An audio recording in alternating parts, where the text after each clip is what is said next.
Sveiki, mes esame žalioji komanda, žali futsai.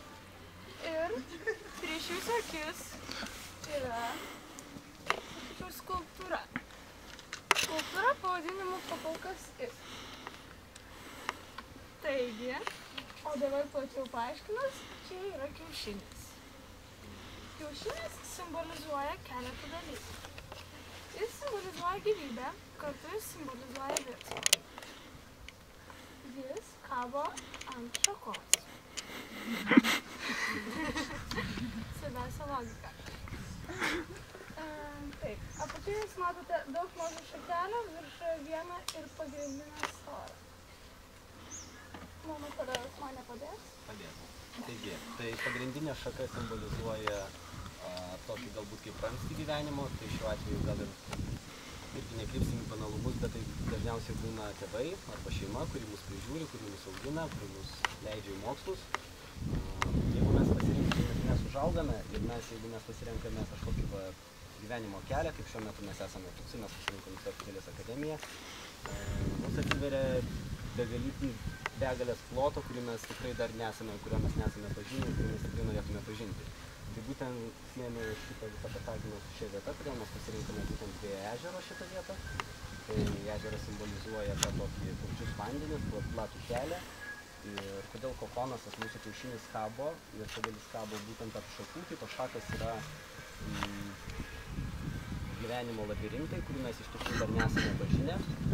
Bet tie labirintai vis tiek sueina į pagrindinę šaką, ta pagrindinė šaka tai yra mūsų pasirinkimas, kurio mes tikimės visą gyvenimą. Ir mes žinome, kad mes pasieksime būtent tą tikslą. Vanduo taip pat gali simbolizuoti ne tik plačiosius vandenis, į kuriuos mes galime išplaukti. Jis gali simbolizuoti ir pavojų, kuris gresia, jeigu mes tiesiog išslysime. O konstrukciją pasirinkom dėl to, kad parodyti, kad gyvenimas gali būti trapus. Į skulptūrą įkurdiname gamtos aplinkoje dėl to, kad tai gali papūsti vėjas ir taip pat ta šaka gali nukristi ir tai simbolizuoja gyvenimo trapumą.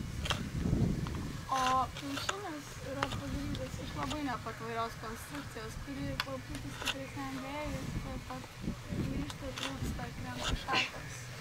Bet vis tiek kartais išsilaiko. Tai tiek, ačiū už dėmesį.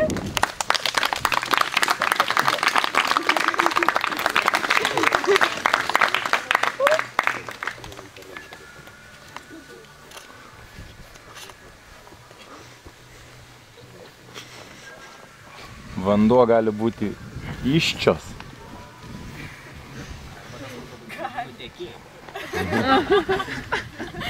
Labai daug vandens tekėjus. Filmuok juos. Klausimų?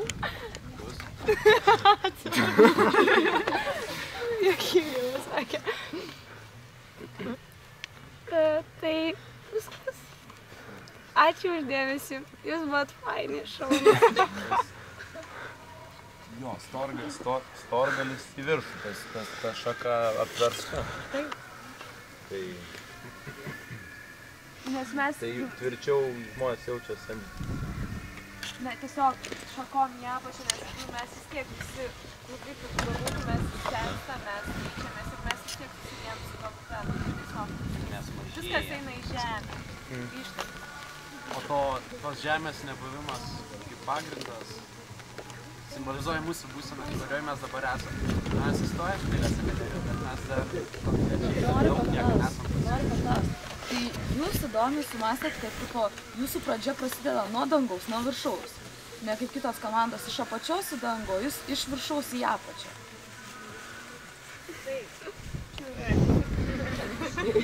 Gerai.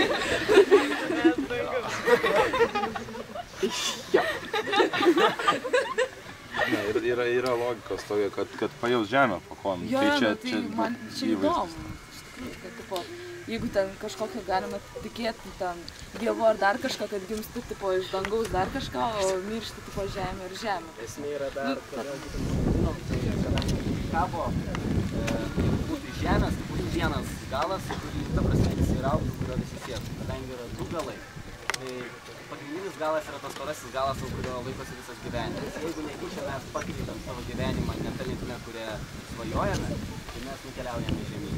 Tada krendam į tą ežerą, į tą visą.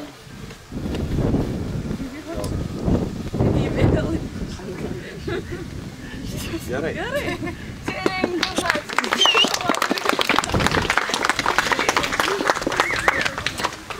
Komanda susitinka.